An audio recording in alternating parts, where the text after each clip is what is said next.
Hello everyone, स्वागत है आप सभी लोगों का फिजिक्स वाला फाउंडेशन चैनल पे। आज हम लोग पढ़ने वाले हैं एक समराइज फॉर्म में the rise of nationalism in Europe को। ठीक है, शुरू करते हैं। तो 14 जुलाई 1789 से पहले फ्रांस में मोनार्की थी और उसके बाद बहुत सारे पॉलिटिकल और कॉन्स्टिट्यूशनल चेंजेस होते हैं जिसकी वजह से फ्रांस एक रिपब्लिक हो जाता है। तो पहला सवाल क्लास 10 की एनसीईआरटी में यही से शुरू होता है कि ऐसे कौन से मेजर्स थे जो रिवॉल्यूशनरीज ने लिए थे जिसकी वजह से फ्रांस के अंदर एक कलेक्टिव आइडेंटिटी डेवलप होती है। पहला पॉइंट, फ्रांस में लोगों को इक्वल राइट्स दिए गए जिसके तहत फ्रांस की सोसाइटी यूनाइटेड हो गई। दूसरा पॉइंट, एक नया ट्राई कलर का फ्लैग इंट्रोड्यूस हुआ। तीसरा पॉइंट, जो रीजनल लैंग्वेजेस थी उसको डिस्करेज करके एक नेशनल लैंग्वेज फ्रेंच बनाई गई। चौथा पॉइंट, एक नेशनल एंथम बना फ्रांस का। फिफ्थ, जो स्टेट जनरल था उसमें अपॉइंटमेंट्स अभी तक नॉमिनेशन के फॉर्म में होते थे लेकिन अब वहां पर इलेक्शंस होना शुरू हो गए। सिक्स्थ पॉइंट, एक सेंट्रल एडमिनिस्ट्रेटिव सिस्टम डेवलप होता है। सेवेंथ, एक uniform measure system of measures and weights शुरू होता है। और एक आखिरी पॉइंट ये कि फ्रेंच की आर्मीज जो होती हैं वो फ्रेंच आइडियाज को दूसरे देशों में प्रोपोगेट करना शुरू करती हैं। तो फ्रांस में सब कुछ बहुत बढ़िया चल रहा था, सब कुछ अच्छा था, डेमोक्रेसी आ गई थी। उनके जीवन में सब कुछ बढ़िया था जब तक इस पर्टिकुलर व्यक्ति की फ्रांस में एंट्री नहीं होती है और वो था नेपोलियन बोनापार्ट। 1799 में वो फ्रांस में एंटर करता है। 1804 में वो अपने आप को फ्रांस का एम्परर डिक्लेयर करता है और सिविल कोड ऑफ 1804 लेके आता है जिसके कुछ गुड पॉइंट्स और कुछ बैड पॉइंट्स भी होते हैं। गुड पॉइंट्स में जैसे कि उसने फ्यूडल सिस्टम को अबॉलिश कर दिया, बंधुआ मजदूरी खत्म कर दी, ट्रांसपोर्टेशन बहुत गजब का कर दिया, कम्युनिकेशन सिस्टम बहुत अच्छा हो गया, प्रिविलेजेस लोगों को यहाँ पर खत्म कर दिए, इक्वालिटी बिफोर लॉ ले आया। ये सारे अच्छे काम थे लेकिन कुछ मिली फीलिंग जो थी लोगों के अंदर वो मिक्स्ड हो गई नेपोलियन को लेकर क्योंकि उसने बहुत सारे बैड काम भी कर दिए थे। जैसे कि सेंसरशिप इंट्रोड्यूस कर दिया, वुमेन को वोटिंग का अधिकार नहीं दिया, वुमेन को प्रॉपर्टी में राइट्स नहीं दिए और लोगों को फोर्स किया कि वो आर्मी को ज्वाइन करे। मिड ऑफ 18 सेंचुरी में आप देखेंगे कि यूरोप में कोई भी नेशन स्टेट एग्जिस्ट नहीं कर रहा था, किसी प्रकार की कलेक्टिव बिलोंगिंगनेस लोगों के अंदर नहीं थी। तो सवाल यह है कि ये नेशनलिज्म और आइडिया ऑफ नेशन लोगों के अंदर कैसे डेवलप होता है। इसको समझने के लिए सबसे पहले हम लोग यूरोप की सोसाइटी को समझते हैं। यूरोप की सोसाइटी में बेसिकली दो प्रकार के लोग थे। एक तरफ थे एरिस्टोक्रेट्स जिनको हम लोग एलीट क्लास कह सकते हैं, अमीर तबका कह सकते हैं, और एक तरफ थे गरीब वाले लोग, पुअर पीपल, राइट। अब यूरोप में होता है इंडस्ट्रियल रिवॉल्यूशन और इंडस्ट्रियल रिवॉल्यूशन की वजह से एक नया क्लास सामने आता है जिसे हम लोग बोलते हैं middle class. Middle class educated class था जैसे कि बिजनेसमैन, डॉक्टर्स, क्लर्क्स, ये सब लोग थे जिनके अंदर नेशनल यूनिटी आती है। नेशनल यूनिटी का मतलब यहाँ पर एक तरह से लोगों के अंदर था लिबरलिज्म। लिबरलिज्म वर्ड जो है वो वर्ड बना है लाइबर से जिसका मतलब होता है फ्री। तो यहाँ फ्रीडम की बात होने लगी थी लोगों के अंदर जो नेशनल यूनिटी की बात कर रहे थे। फ्रीडम मतलब कैसा? पॉलिटिकल फ्रीडम और इकोनॉमिक फ्रीडम। पॉलिटिकल फ्रीडम जैसे कि वो फ्रीडम जिसमें लोगों को वोट करने का अधिकार हो। दूसरा इंपॉर्टेंट पॉइंट, इंडिविजुअल्स को राइट्स मिले। तीसरा इंपॉर्टेंट पॉइंट कि गवर्नमेंट जो बने वो लोगों के कंसेंट से बने। ये पॉलिटिकल राइट्स लोगों को मिले थे लेकिन इसके बावजूद यहाँ पर कुछ नेगेटिव लूपहोल्स थे जैसे कि जो मेन थे जिनके पास प्रॉपर्टी नहीं थी उनको वोटिंग का अधिकार नहीं दिया गया था। अगर मैं इकोनॉमिक राइट्स की बात करूं तो इकोनॉमिक राइट्स में मार्केट को एकदम फ्री कर दिया गया। उसके अलावा आप देखेंगे कि जो भी हर्डल्स और बैरियर्स थे उसको खत्म करने की बात करी गई थी। ठीक है, तो यहाँ पर इसके लिए एक कस्टम यूनियन फॉर्म हुआ at the initiative of Russia जिसको हम लोग ज़ॉल्वरिन कहते हैं।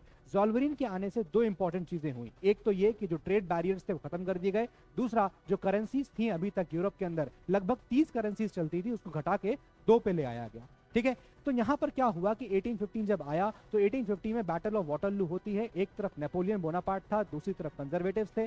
कंजर्वेटिव्स यहाँ पर वो लोग हैं जो ट्रेडिशनल वैल्यूज को मानते थे, जो चर्च को यहाँ पर यकीन करते थे।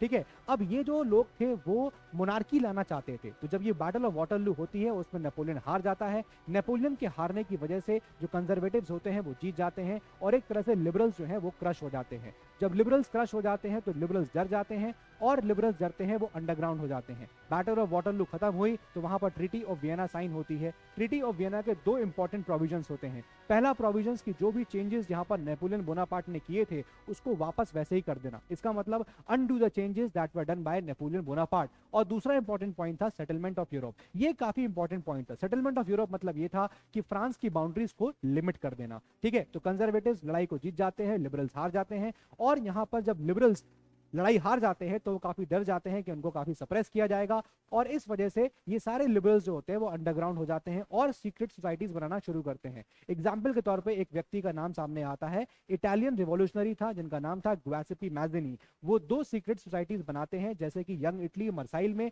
और यंग यूरोप बर्न के अंदर। ये सीक्रेट सोसाइटीज जो होती हैं वो यहाँ पर काम करती हैं अगेंस्ट कंजर्वेटिज्म। तो मैज़िनी जो होते हैं उनका विजन था कि डेमोक्रेसी जो है डेमोक्रेसी लेके आओ और अपोजिशन में मोनार्की को खत्म कर दो। यहाँ ड्यूक मैटरनिच ने यही कहा था कि मैज़िनी के लिए he is the most dangerous enemy for our social order. 1830 से 1848 के फेज को हम लोग एज ऑफ रिवॉल्यूशंस के नाम से पढ़ते हैं। कंजर्वेटिज्म ने अपनी लड़ाई जीत ली थी और अब वो अपनी पावर को कंसोलिडेट करना शुरू कर चुके थे। उनकी लड़ाई पर अब सिर्फ लिबरलिज्म के साथ नहीं रह गई, क्योंकि लिबरलिज्म अब एसोसिएट हो गया था नेशनलिज्म के साथ। इसी वजह से आप देखेंगे आगे चल के कि बहुत सारे अलग अलग एरियाज में नेशनलिज्म के रेवोल्यूशंस होना शुरू हो जाते हैं, जैसे कि Germany, Italy, Poland, Ottoman empire etcetera. सबसे पहले हम बात करते हैं जुलाई रेवोल्यूशन ऑफ 1830 की। ये सबसे पहला अपीवल था जिसके तहत 1815 के बाद कंजर्वेटिव्स ने जो बुरबॉन किंग्स को रिस्टोर किया था, अब उन्हीं बुरबॉन किंग्स को लिबरल्स ने उखाड़ फेंका और कॉन्स्टिट्यूशन मोनार्की स्टैब्लिश करी, लुइस फिलिप जिसके हेड बनते हैं। इसी में यहां कहा जाता है कि when France sneezes the rest of Europe catches fire. July 1830 revolution के 2 आउटकम्स थे। पहला, ब्रुसेल्स का अपराइजिंग इन ब्रुसेल्स। उसके तहत आप देखेंगे बेल्जियम जो है यूके से ब्रेकअवे हो जाता है। और दूसरा जो आउटकम था that was Greek war of independence. Greece 15th century में वो ऑटोमन एम्पायर का हिस्सा था और ग्रीक के इंडिपेंडेंस में 3 इंपॉर्टेंट फैक्टर्स बहुत इंपॉर्टेंट हैं। ठीक है, पहला इंपॉर्टेंट फैक्टर था कि जो चिंगारी बाकी देशों में लगती है, जैसे कि फ्रांस से शुरू होती है, वो ग्रीस में पहुंचती है, तो जो नेशनलिज्म यूरोप में ग्रो हो रहा होता है वो ग्रीस तक पहुंच जाता है।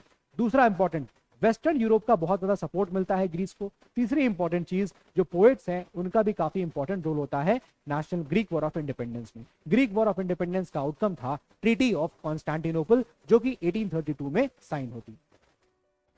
लेकिन जो नेशनलिज्म का डेवलपमेंट हो रहा था वो सिर्फ और सिर्फ वॉर या टेरिटोरियल एक्सपेंशन से नहीं हो रहा था, उसमें बहुत इंपॉर्टेंट रोल था कल्चर का।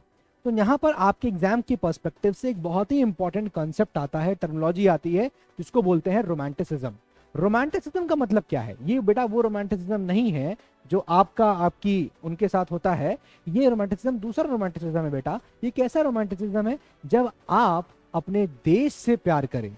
ठीक है, ये कल्चरल मूवमेंट है जिसके तहत नेशनलिस्ट फीलिंग को डेवलप करने की बात करी जाती है। तो रोमांटिसिज्म मतलब एक कल्चरल मूवमेंट। यहाँ पर अगर कल्चर की बात करें तो जैसे कोई लैंग्वेज है, कोई डांस है, कोई स्टोरीज है, कोई ड्रेस का फॉर्मेट है, किसी एक रीजन का होता है, तो लोग उस पर्टिकुलर कल्चर से बाइंड होते हैं। तो अगर किसी का सेम सॉर्ट ऑफ कल्चर होता है तो लोगों के अंदर यूनिटी ज्यादा होती है, राइट। इसी को अगर यही फीलिंग किसी एक देश के लिए होगी तो वो रोमांटिसिज्म बोला जाएगा। यहाँ पर ऐसे बहुत सारे रोमांटिक थिंकर्स थे जो कल्चर की मदद से कॉमन कल्चरल पास्ट को करेक्ट करना चाहते थे, या फिर वो एक सेंस ऑफ कलेक्टिव बिलोंगिंग लोगों के अंदर डेवलप करना चाहते थे। एग्जाम्पल के तौर पे जैसे जॉन गॉटफ्रीड हर्डर की बात करें, वो ट्रू जर्मन कल्चर की बात कर रहा था। वो दास वोक के बारे में बात कर रहा था। दास वोक का मतलब था कि जो कल्चर है वो लोगों सोसाइटी में नहीं, लोगों के अंदर ही पाया जाता है। वो वोक जीस्ट की बात कर रहा था, that is true spirit of nationalism की बात कर रहा था।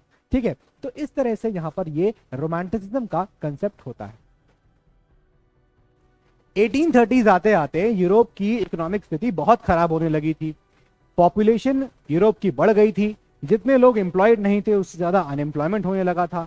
माइग्रेशन बढ़ने लगा था। लोग जो है ग्रामीण इलाकों से शहरी एरिया में जाने लग गए थे। एरिस्टोक्रेसी बहुत ज्यादा प्रेवलेंट थी। और उसी साल आप देखेंगे कि फसल भी बहुत खराब हुई, यानी एक बहुत ही बैड हार्वेस्ट का ईयर था। उसकी वजह से क्या हुआ कि चीजों की सप्लाई कम हो गई, और चीजों की सप्लाई कम होने की वजह से फूड के प्राइसेस भी बढ़ने लग गए थे। लोग इससे बहुत परेशान हो गए थे। जो उस वक्त का राजा मैंने बताया था आपको, लुइस फिलिप, उसके खिलाफ लोग काफी खड़े हो गए थे। और जब सिचुएशन अंडर कंट्रोल नहीं रही लुइस फिलिप के, तो लुइस फिलिप देश छोड़ के भाग जाता है। और जब लुइस फिलिप चला जाता है, कॉन्स्टिट्यूशनल मोनार्की वहां से खत्म हो जाती है और नेशनल असेंबली अपने आप को रिपब्लिक प्रोक्लेम कर देता है। नेशनल असेंबली के 3 बेसिक टीनेंट्स थे जब नेशनल असेंबली अपने आप को प्रोक्लेम करके फ्रांस यूरोप में बैठता है। पहला चीज था कि उन्होंने जितने भी मेल थे 21 ईयर्स के ऊपर, उनको वोटिंग का अधिकार दिया। दूसरी बात, उन्होंने राइट टू वर्क गारंटी किया, और तीसरी चीज, उन्होंने एम्प्लॉयमेंट को जनरेट करने के लिए लोगों के लिए नेशनल वर्कशॉप ऑर्गेनाइज करना स्टार्ट कर दिया। सेलेसिया एपिसोड ऑफ 1845 को हम लोग 5 हेडिंग्स में पढ़ सकते हैं। पहली, व्हाट वाज सेलेसिया एपिसोड? ये एक तरह का रिवोल्ट था कॉन्ट्रैक्टर्स के अगेंस्ट वीवर्स का। दूसरा question, when did it happen? ये हुआ था 4 जून को। तीसरा क्वेश्चन, इंसिडेंट क्या था? इंसिडेंट ये था कि जो वीवर्स थे वो दोपहर को 2 बजे अपने घरों से निकलकर कॉन्ट्रैक्टर्स के मिशंस की तरफ जाते हैं और उनके मिशंस पे अटैक करते हैं। चौथा क्वेश्चन, इनकी डिमांड क्या थी वीवर्स की? वीवर्स को यहां पर कम वेजेस दिए जाते थे कॉन्ट्रैक्टर्स के द्वारा उनके काम के लिए, और वीवर्स अपनी सैलरी, अपनी वेजेस को हाइक करने के लिए ये प्रदर्शन कर रहे थे। पांचवा क्वेश्चन, क्या आउटकम था सेलेसिया एपिसोड का? आउटकम ये था कि लोग, वीवर्स वहां पहुंचते हैं, कॉन्ट्रैक्टर्स के नेशंस के घरों को तोड़ते हैं, खिड़कियां, शीशे सब तोड़े जाते हैं, और इस वजह से कॉन्ट्रैक्टर्स अपने आप को बचाते हुए भाग निकलते हैं, पास के गांव में जाके शरण लेते हैं। लेकिन वहां पर भी आप देखेंगे एक बहुत ही बड़ा वहां पर एक रिवोल्ट होता है, और उस रिवोल्ट में 11 वीवर्स मारे जाते हैं। इसी को हम लोग सेलेसिया एपिसोड कहते हैं। यूरोप के इतिहास में एक और बहुत ही इंपॉर्टेंट रेवोल्यूशन का जिक्र करना जरूरी है, और वो है 1848 का रेवोल्यूशन, जिसको लिबरल्स ने किया था, यानी मिडिल क्लास ने किया था। इनकी बेसिकली 3 डिमांड थी। पहला, नेशन स्टेट क्रिएट किया जाए। दूसरा, जो नेशन स्टेट क्रिएट किए जाएंगे उसमें पार्लियामेंट्री प्रिंसिपल्स को अप्लाई करना, और तीसरा, फ्रीडम देना प्रेस और एसोसिएशन को। तो जर्मनी के जो लोग थे, यानी मिडिल मैन थे वहां पर, उन्होंने डिसाइड किया कि they will vote for all German national party या नेशनल असेंबली, और अकॉर्डिंगली एक कॉन्स्टिट्यूशन ड्राफ्ट किया जाएगा जर्मनी का। तो 18 मई को 831 इलेक्टेड मेंबर्स वो फ्रैंकफर्ट सिटी की तरफ मार्च करते हैं, जहां पर फ्रैंकफर्ट पार्लियामेंट होता है, और संविधान में एक प्रोविजन लिखा जाता है जिसमें ये लिखते हैं कि जो मोनार्क होगा वो हमारा हेड होगा देश का, लेकिन he will be subjected to the parliament. तो इन प्रोविजंस के साथ जब फ्रेडरिक विलियम 4 को क्राउन ऑफर किया गया तो उन्होंने क्राउन को रिजेक्ट कर दिया और उन ग्रुप्स को ज्वाइन कर लिया जो इलेक्टेड असेंबली के अगेंस्ट थे। मिडिल क्लास जो है अब वो नेशनल असेंबली को गवर्न कर रहा था, लेकिन वो वर्कर्स की डिमांड को मानने से मना कर देते हैं, यानी वर्कर्स की डिमांड को नहीं सुनते हैं, जिसकी वजह से वर्कर्स उनके अगेंस्ट हो जाते हैं, वो उनका सपोर्ट खो देते हैं। वो कहते हैं ना, power corrupts a man and absolute power corrupts, absolutely यही चीज यहां पर होता है। इसी वजह से आर्मी का इंटरवेंशन होता है और नेशनल असेंबली डिसबैंड हो जाती है। वुमेन के रोल की बात करें तो वुमेन का रोल की देखेंगे आप तो उन्होंने काफी पॉलिटिकल एसोसिएशंस फॉर्म किए, उन्होंने न्यूज़पेपर्स लिखे, उन्होंने काफी पॉलिटिकल डेमोन्स्ट्रेशंस किए, लेकिन फिर भी उनको उनका हक नहीं मिलता है और they were only allowed to be visitors, observers in the parliamentary visitors gallery. ठीक है, अब यहां देखिए आगे क्या होता है कि मोनार्क्स को ये रियलाइज होता है कि ये साइकिल जो है रिप्रेशन और रिवॉल्यूशन की कब तक चलेगी। मतलब लिबरल्स रिवॉल्यूशन करेंगे, हम लोग रिप्रेशन कर देंगे, तो इससे बेटर ये है कि क्यों ना हम लोग रिवॉल्यूशनरीज की बात को मान लें। इससे फायदा ये होगा कि एक तो उनकी डिमांड फुलफिल हो जाएगी, वो हमसे खुश हो जाएंगे, और दूसरा फायदा ये होगा कि हमारा तख्ता पलट होने से हम अपने आप को बचा लेंगे। तो 1848 का जो आउटकम था वो यही कि सबडम और बॉन्डेड लेबर खत्म हो जाता है हेब्सबर्ग डोमिनियन और रशिया की तरफ से। ठीक है, जर्मनी को यूनाइट करने का जो इनिशिएटिव लिबरल्स ने लिया था 1848 में, उसको क्रश कर दिया जाता है by the monarchy and military.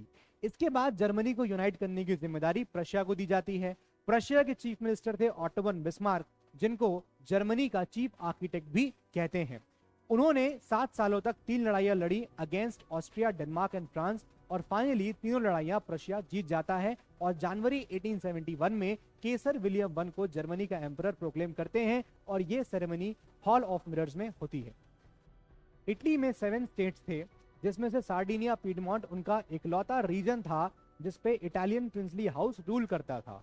Italy was basically divided into 3 regions. जो नॉर्थ इटली था वो ऑस्ट्रियन हैब्सबर्ग एम्पायर के अंदर था, जो साउथ इटली था वो बूरबॉन किंग्स ऑफ स्पेन के अंदर था, और जो सेंट्रल इटली था उस पे पोप रूल कर रहे थे। तो ग्वासेपी मैज़िनी ने कोशिश शुरू करी थी कि इटली को यूनिफाई करें by making underground societies like young Italy and young Europe, लेकिन वो अपने एफर्ट्स में फेल कर जाते हैं। इसके बाद इटली को यूनिफाई करने की जिम्मेदारी सार्डिनिया पीडमोंट के राजा विक्टर इमैनुअल II को दी जाती है। Victor Emmanuel II chief minister Cavour को डायरेक्शंस देते हैं और चीफ मिनिस्टर कैवर बड़ी ही टैक्टफुली यहाँ पर फ्रांस की मदद से ऑस्ट्रिया के चंगुल से नॉर्थ इटली को फ्री कर देते हैं। साउथ इटली की बात करें तो वहां गैरीबाल्डी थे और उन्होंने लोकल लोगों की सपोर्ट से बूरबॉन किंग्स ऑफ स्पेन के चंगुल से साउथ इटली को फ्री कर दिया।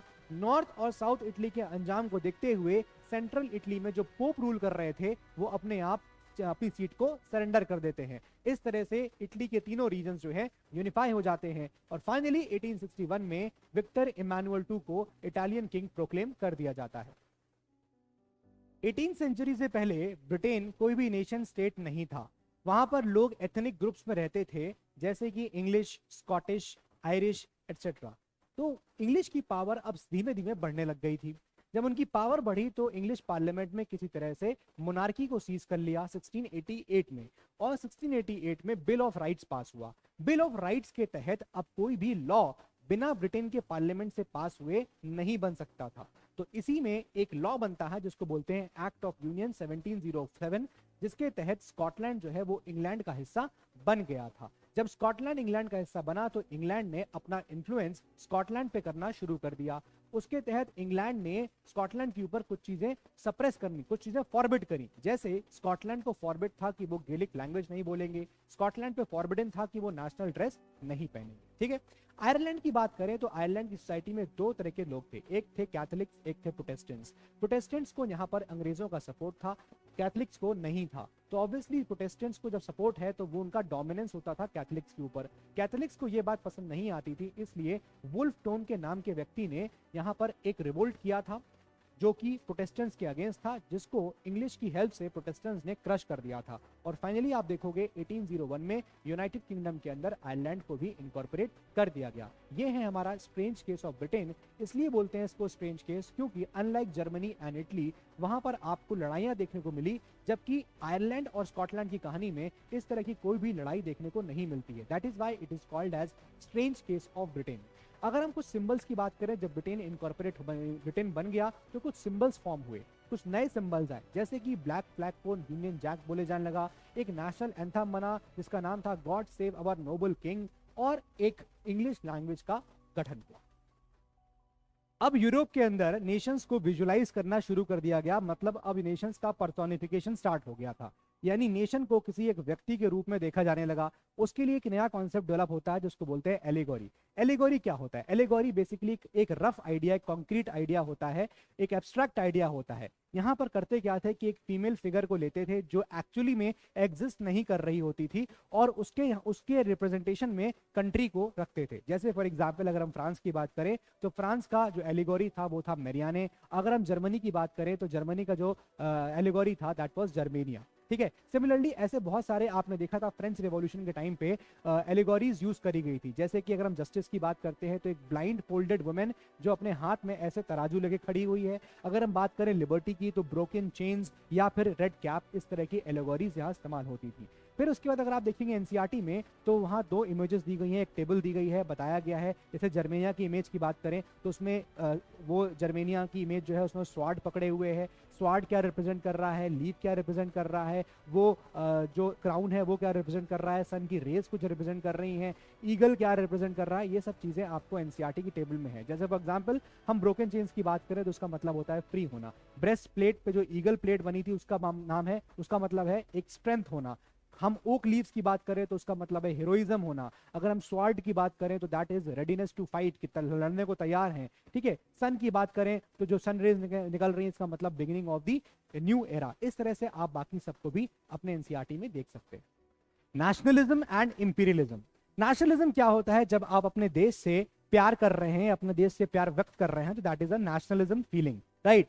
लेकिन इंपीरियलिज्म क्या होता है? जब आप अपने देश से प्यार तो कर रहे हैं लेकिन जब वो एक्सपेंशन करा रहे हैं अपने देश को, जब अपने देश को आप एक्सपैंड कर रहे हैं पॉलिटिकली, तो उसको हम लोग इंपीरियलिज्म कहते हैं। एग्जाम्पल के तौर पे जैसे ब्रिटेन ने किया, वहां पर नेशनलिज्म आ चुका था जैसा कि मैंने आपको भी बताया, और फिर उसके बाद जब ब्रिटेन या यूरोपियन पावर्स अपने देश को एक्सपैंड करना शुरू करते हैं तो वो दूसरे देशों को कैप्चर करना शुरू करते हैं और उसी को बोलते हैं इंपीरियलिज्म।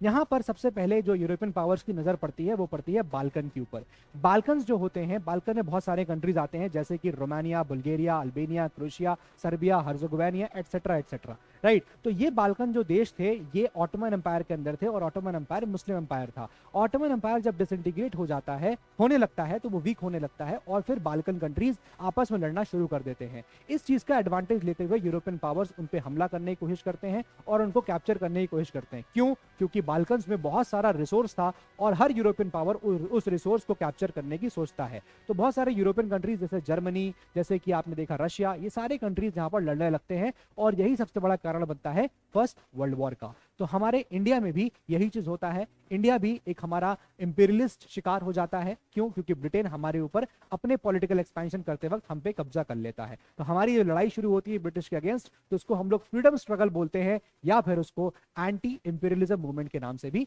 जाना जाता है। तो ये हमारा पूरा चैप्टर कंप्लीट हुआ।